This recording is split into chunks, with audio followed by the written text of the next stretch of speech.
أعوذ بالله من الشيطان الرجيم بسم الله الرحمن الرحيم وصلى الله وسلم وبارك على حبيبنا محمد وعلى آله وأصحابه أجمعين أما بعد فإن أصدق الكلام كلام الله عز وجل وخير الهدي هدي رسول الله صلى الله عليه وسلم وإن شر الأمور محدثاتها وكل محدثة بدعة وكل بدعة ضلالة وكل ضلالة في النار فيا رب أجرنا من النار بعفوك وأدخلنا الجنة برحمتك يا عزيز يا غفار. أيها الإخوة الكرام، سنبدأ بإذن الله عز وجل بالحديث عن كتاب قيم لا بد لكل مسلم أن يتعلم المسائل التي فيه. Inch'Allah, mes chers frères, on va parler d'un livre, on va essayer de l'expliquer. Ce livre, c'est très important pour chaque musulman de le connaître et d'appliquer les choses qui se trouvent dans ce livre. هذا الكتاب عنون عليه صاحبه بقوله الأصول الثلاثة. L'écrivain de ce livre-là, il a donné un nom, il a choisi un titre pour son livre. Il a nommé son livre les trois fondements. Les trois fondements, c'est quoi? C'est que le musulman, les choses principales qu'il doit connaître dans sa vie. Quand vous écoutez les trois fondements, Awil Usul Talata, ça veut dire connaître Allah et connaître son prophète Muhammad sallallahu alayhi wa sallam et connaître la religion de l'islam. Chacun de ces trois choses, il nous donne un fondement. Al-Usul Talata, hiya ma'rifatullah wa ma'rifatu rasulihi sallallahu alayhi wa sallam wa ma'rifatu dini al-islam. Et c'est ça la base de la foi. قواعد الإيمان هي هذه الأصول الثلاثة. La base solide de la foi de chaque croyant, c'est ces trois fondements. إذا عرفت الله وعرفت رسول الله صلى الله عليه وسلم وعرفت دين الإسلام فأنت من المسلمين المؤمنين الموحدين. Si tu as connu Allah Azza wa Jal et tu connais le prophète alayhi salatu wassalam, tu connais l'islam, la religion de l'islam et les principes de cette religion, alors là, alhamdulillah, tu es musulman, tu es croyant, tu as des bons fondements. Maintenant tu peux, si tu pries, si tu vas au pèlerinage, si tu fais zakat, si tu te comportes, si tu apprends le Coran, tout ça, ça sera utile pour toi. Pourquoi? Parce que tu vas construire tout ça sur des bons fondements et sur des fondements solides. Mais malheureusement, si tu ne connais pas Allah, et tu ne connais pas la religion de l'islam, et tu ne connais pas le prophète alayhi salatu wassalam, ni sa biographie, ni sa vie, ni son comportement, alors même si tu pries, et tu vas au pèlerinage, et tu donnes sadaqa, tu vas donner un mauvais exemple de l'islam. C'est pour ça qu'on voit des catastrophes. On voit des fois, certains musulmans, ils font des catastrophes. Par exemple, je vais vous donner un exemple. Hier, il y avait un article sur le Parisien. Hier, un article qui était mentionné sur le Parisien. Sur quoi? Sur une école coranique. Sur une école coranique. Qu'est-ce qui s'est passé dans cette école-là? Il y avait un élève de 12 ans. Un élève, un musulman, qui vient à la mosquée, c'était dans une mosquée, pour apprendre le Coran.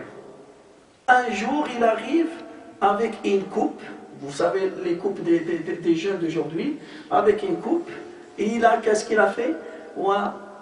Il a changé la couleur de ses cheveux. Il a mis une couleur jaune. Quand il est rentré à l'école coranique, ça veut dire qu'il est venu de sa maison. Son père, il est au courant, sa mère, il est au courant, ils ont vu cette coupe. Il rentre à l'école coranique. Le directeur de l'école coranique, qu'est-ce qu'il va lui faire? Il va appeler ses amis, ses collègues, ils vont l'attraper, il va ramener une tondeuse, il va lui raser la tête. Pourquoi il a fait ça? Parce que c'est interdit dans la religion de faire cette coupe-là. Un enfant de 12 ans, 11 ans, 12 ans, cet enfant-là, même s'il commet des péchés, Dieu ne va pas le punir.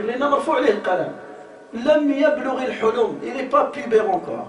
Alors imaginez l'image qu'il va donner comme ce directeur, il est en train de faire quoi? Est-ce qu'il est en train de donner, est-ce que le Coran, ou bien le prophète, ou bien l'islam, ou bien Allah, il a ordonné cette personne de raser la tête de cette personne-là?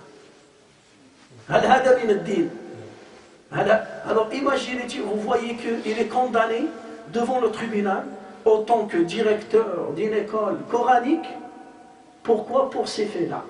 Alors là, même si lui il connaît le Coran, il fait la prière, mais il n'a pas des fondements, il ne connaît pas Allah, il ne connaît pas la religion, il ne connaît pas le prophète sallallahu alayhi wa sallam. C'est pour cela, Inch'Allah, moi, j'ai choisi d'expliquer ces 3 fondements. Pourquoi? Pour avoir des bonnes bases, et comme ça, Inch'Allah Azza wa Jal, si on fait d'autres choses, toujours, on a la source, on a Allah Azza wa Jal, l'islam et le prophète sallallahu alayhi wa sallam. Hada al-kitab, ce livre, il n'est pas grand. Il contient 5 pages. Un livre qui contient 5 pages. Fihi 5 waraqat, faqat. Il est petit, mais il est énorme dans la science qu'il contient. Il est à 5 pages, il y a 5 pages dans ce livre, mais qu'on va essayer de l'expliquer et de détailler ses fondements, bi'idnillahi azza wa jal, vous allez voir qu'il est riche des leçons, des rappels, la science, et on peut dire que ce livre-là, il contient toute la religion. On va parler bi'idnillahi azza wa jal de toute la religion bi'idnillahi azza wa jal. Hada al-kitab bada'a sahibuhu biqawlih. L'auteur de ce livre-là, il va commencer l'ouverture de son livre. Bada'a biqawlih Bismillahir Rahmanir Rahim. Il a commencé par citer le nom d'Allah Azza wa Jal. Il a commencé par au nom d'Allah, le clément, le miséricordieux. Et dans tous les livres de l'islam des musulmans, tous les livres qui parlent de la jurisprudence, de fiqh, qui parlent de Sira al-Nabawiyya, de la biographie de Nabi sallallahu alayhi wa sallam, qui parlent de l'histoire de l'islam, qui parlent sur n'importe quel domaine dans la religion, toujours les écrivains, les savants, les fondateurs de ces livres, ils commencent toujours par Bismillahi ar-Rahmani ar-Rahim.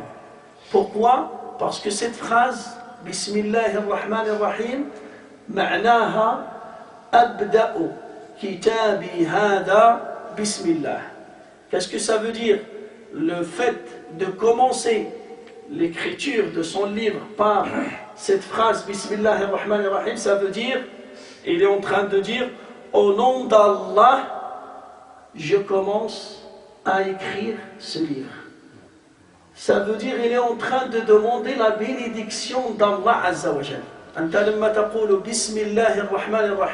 Avant de parler, avant de manger, avant de sortir, avant de dormir, avant de monter dans ta voiture, quand tu dis Bismillahirrahmanirrahim, ça veut dire tu demandes le soutien, l'aide et la bénédiction d'Allah Azza wa Jal.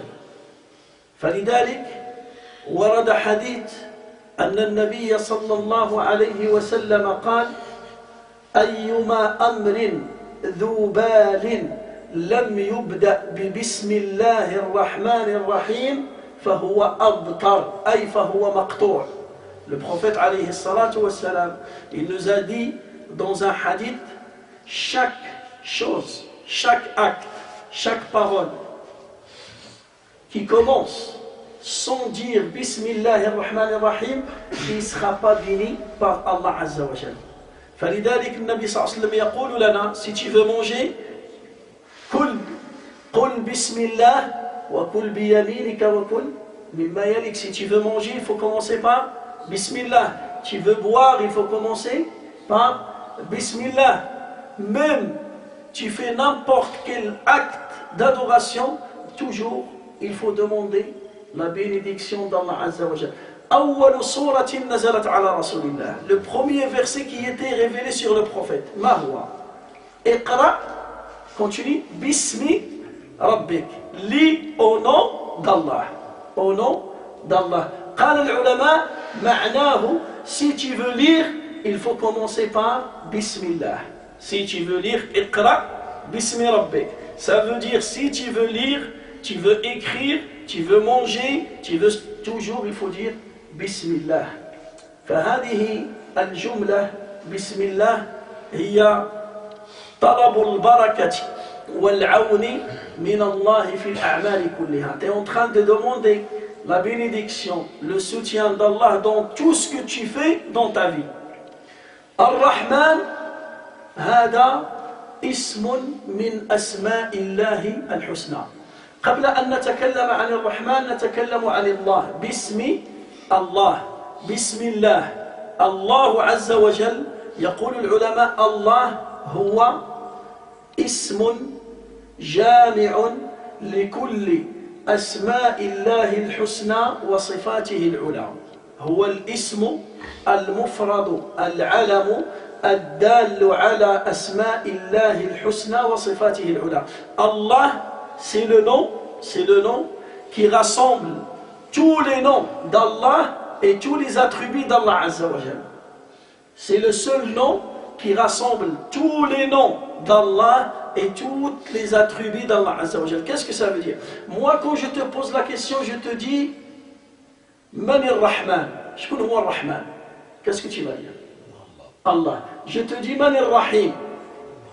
Quand je te dis Man al-Malik, que je te dis Man al-Ghafour, Man al-Qahhar, Man al-Wahid, Man al-Ahad, Man al-Fard, Man al-Samad, qu'est-ce que tu dis?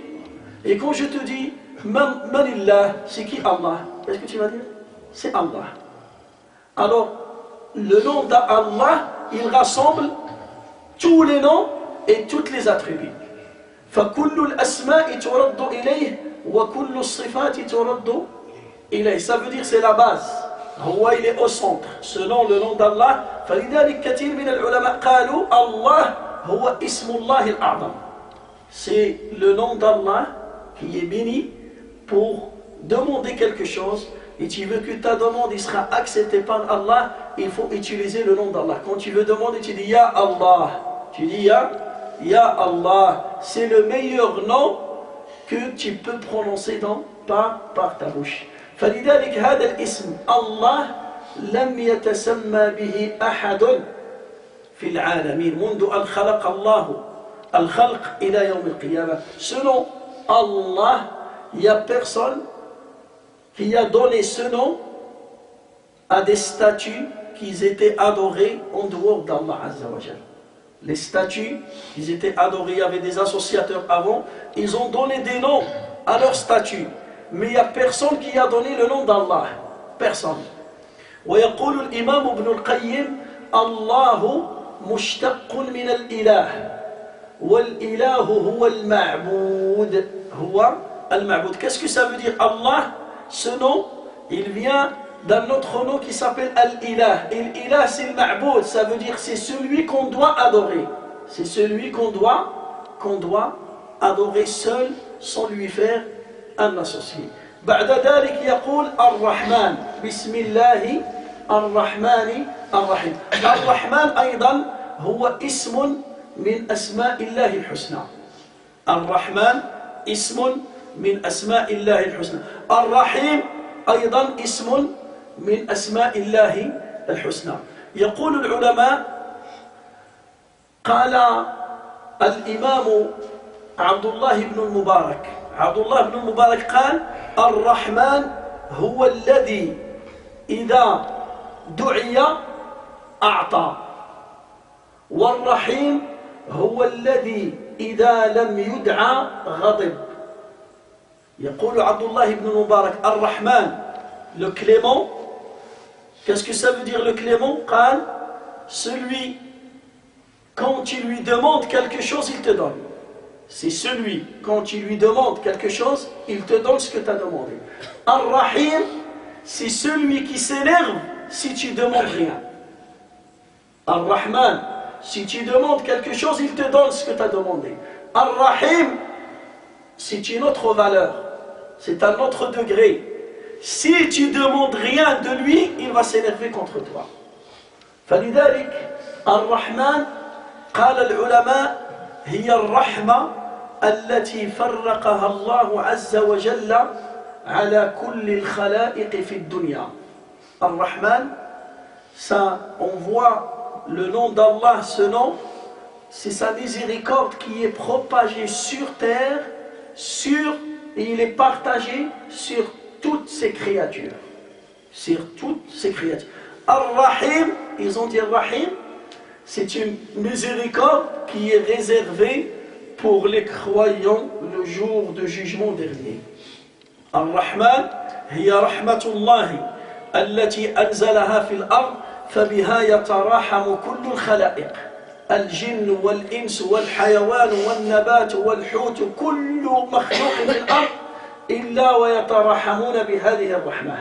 الرحيم قالوا هي رحمة الله عز وجل التي ادخرها لعباده المؤمنين يوم القيامة. بسم الله الرحمن الرحيم. والرحمن الرحيم, ça nous montre que Allah Azza wa Jal, parmi ses attributs, la miséricorde. من صفات الله الرحمة. الرحمة هي من صفات الله عز وجل. أنت لما تقول الله رحيم, quand tu dis non, Dieu il est miséricordieux, ça veut dire t'attends et tu demandes sa miséricorde. Et la miséricorde d'Allah Azza wa Jal, si tu gagnes la miséricorde d'Allah, sache que tu es au paradis. من أعطاه الله رحمته أدخله الجنة. يقول النبي صلى الله عليه وسلم والله لن يدخل أحد الجنة بعمله. قالوا ولا أنت يا رسول الله؟ قال ولا أنا إلا أن يتغمدني الله برحمته. Le prophète alayhi salatu wassalam, il a parlé sur la miséricorde d'Allah. Il nous a dit, si le musulman gagne la miséricorde d'Allah, il est au paradis. Si tu gagnes la miséricorde d'Allah dans ce bas monde, sache que tu es au paradis. Et il a donné un hadith, il nous a dit un jour, il a dit à ses compagnons, personne ne pourra rentrer au paradis grâce à ses œuvres. Ils ont dit, ya Rasulallah, même toi, tout ce que tu fais comme acte d'adoration, tout ce que tu fais de hasanat, ces hasanat-là, ils ne peuvent pas te rentrer au paradis. Et il a dit non. Alors ils ont dit, comment on rentre au paradis? Et il a dit, par la grâce d'Allah et par la miséricorde d'Allah Azza wa Jal. فلذلك, quand tu dis Bismillah ar-Rahman ar-Rahim dans tout ce que tu es en train de faire dans ta vie, tu es en train de demander la miséricorde d'Allah. Tu es en train de demander la bénédiction et la miséricorde d'Allah. Et si tu gagnes la miséricorde d'Allah, tu vas gagner le paradis. فاللهم اجعلنا من أهل الجنة. اللهم اجعلنا من أهل الجنة. اللهم أدخلنا الجنة برحمتك. اللهم ارحمنا في الدنيا وارحمنا في الآخرة. اللهم ارحمنا فوق الأرض ولا تعذبنا تحت الأرض ولا تفضحنا يوم العرض عليك. سبحانك اللهم وبحمدك نشهد أن لا إله إلا أنت نستغفرك ونتوب إليك. سبحان ربك رب العزة عما يصفون وسلام على المرسلين والحمد لله رب العالمين. 19.